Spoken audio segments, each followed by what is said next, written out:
There's something about rivers. They divide things. Time, intention, what we were from, what we're trying to be. I've spent the last few months trying to build a ferry across one. Not a literal ferry, though that might have been easier. Mine was made of code, design, paperwork, and belief. Welcome to Across the River. I'm Charon's intern, part-time clerk in the bureaucracy of the afterlife, full-time architect of strange systems that have to work in the real world. This is a show about technology, myth, and meaning, sometimes. It's also about history and true crime, but mostly about what happens when you build something before anyone knows they need it.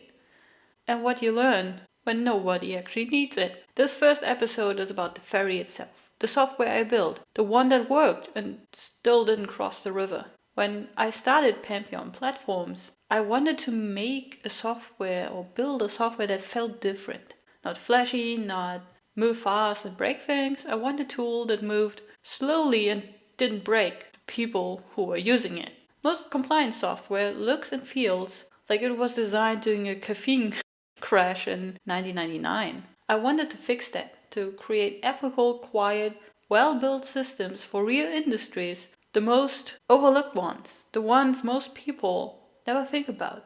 My background isn't in funerals or in coding or even really in workflows, but mostly in history and ethics, in understanding how humans and human beings actually work with bureaucracy, not against it. That is from the Romans to Napoleon to today. And few industries carry that tension like the funeral world. Compassion meets regulation, grief meets government forms, and the duty to perform meets also the duty to care and to actually pay for services that are needed.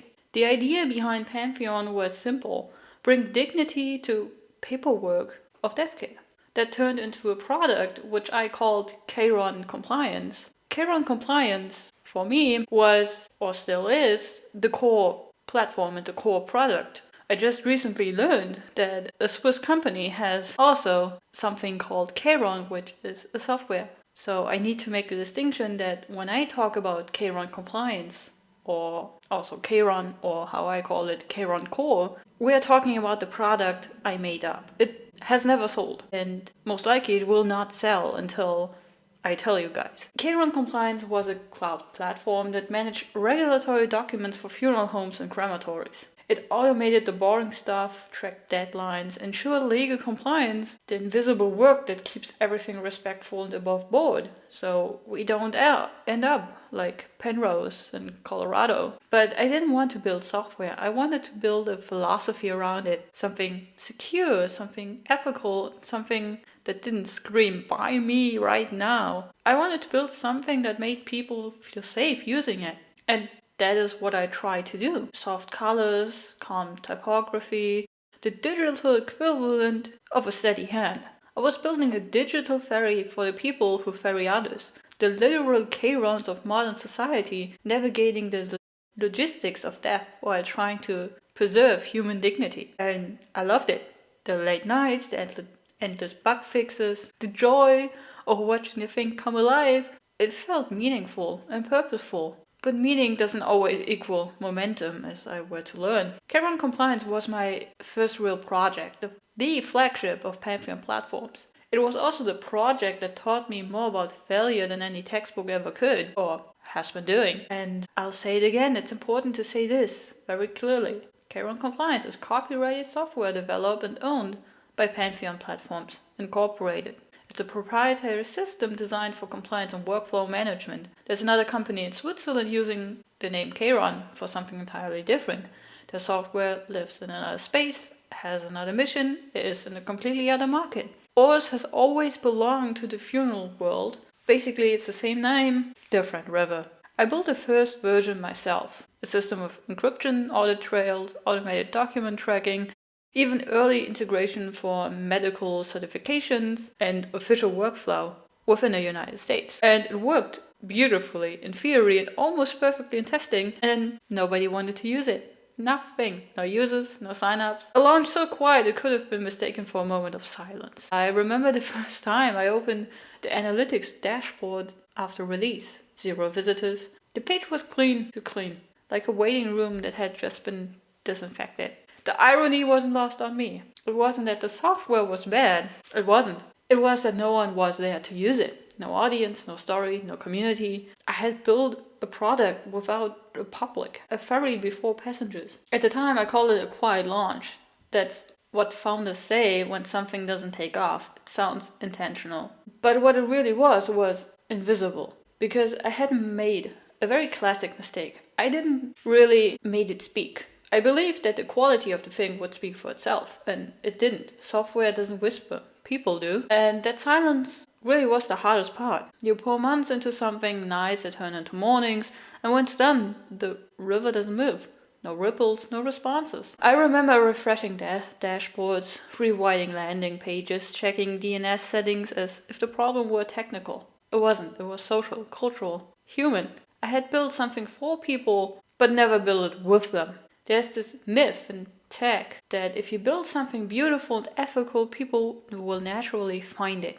But the reality, the internet isn't a bureaucracy. It's a marketplace of attention. And attention doesn't come from perfection, it comes from connection. At some point, I started laughing at my own analytics. 0 visitors had become a running joke. I opened the dashboard and greeted like an old friend. Morning 0, still holding the fort. That's when it hit me. It wasn't a failure, it was feedback. The silence wasn't rejection, it was absence. And absence meant I skipped a step. I built the ferry before anyone had bought a ticket. That realization was both humbling and freeing, because once you admit you build too soon, you can start building differently. When you spend long enough staring at silence, or in this case, numbers that meant nobody wanted to see what you did, it eventually teaches you to listen. I started listening to what wasn't being said, the questions no one asked, the lack of awareness, the way most small businesses in sensitive fields felt left behind by modern tech. That's when I realized something fundamental. Before you can sell a system, you have to build a story. So I stepped away from the code permanently, just far enough to look back at it from a human angle. And I decided we need something else. That's when Charon's Intern was born. It began as a joke, a way to vent about bureaucracy through art, design and humor, or at least I think it's funny. But it grew into something much more serious, a creative world that could carry the philosophy behind Pantheon Platforms without technical jargon. Through that, I found a voice. Mine, but filtered through myth. I could talk about ethics, technology, and the absurdity of modern systems, while still being honest about failure. And the thing is, people liked that. Not because I was selling anything, but because I was saying something. That's the strange magic of storytelling. It builds what code just can't. Trust, curiosity, culture. I used to think of audience building as a marketing task, something you did after the product was done. Now I see it more as world building. You don't just design for users. You invite travelers into your world, one at a time. Pantheon Platforms was just the architecture. Charon's Intern had become the mythology that made it meaningful.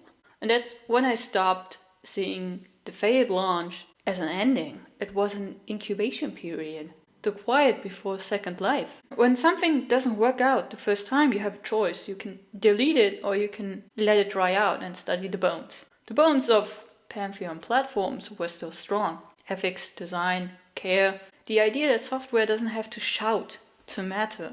So I kept them. I started rewriting the narrative from the ground up. Now, instead of hiding behind code, I tell the story plainly. Pantheon Platforms is a company dedicated to ethical software for regulated industries. And Charon's Intern is its creative counterpart. The part about that dreams, questions, and sometimes laughs at the absurdity of it all. Both sides are necessary. You can't have bureaucracy without art, or art without structure. And somewhere between them, between the paperwork and the poetry, that's why I want Pantheon Platforms to live.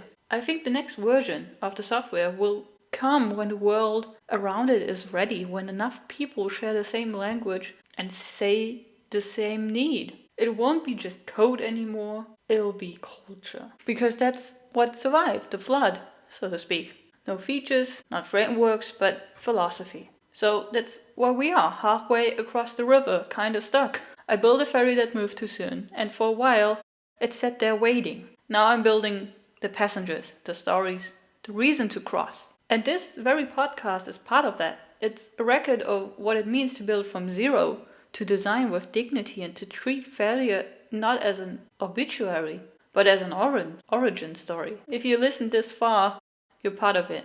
You're one of the first passengers. Thank you. Follow Across the River wherever you listen. You can find updates, art, and essays at Pantheon Platforms, journal.substack.com, and the creative work at pantheon-platforms.store. You can also find me on TikTok, Instagram, and X at Charons_Intern if you want to. And if you ever build something that doesn't take off right away, remember, you might not have failed, you might have just waiting for the right river to rise. I'm Charon's intern signing off from the bureaucracy of the afterlife. See you on the next crossing.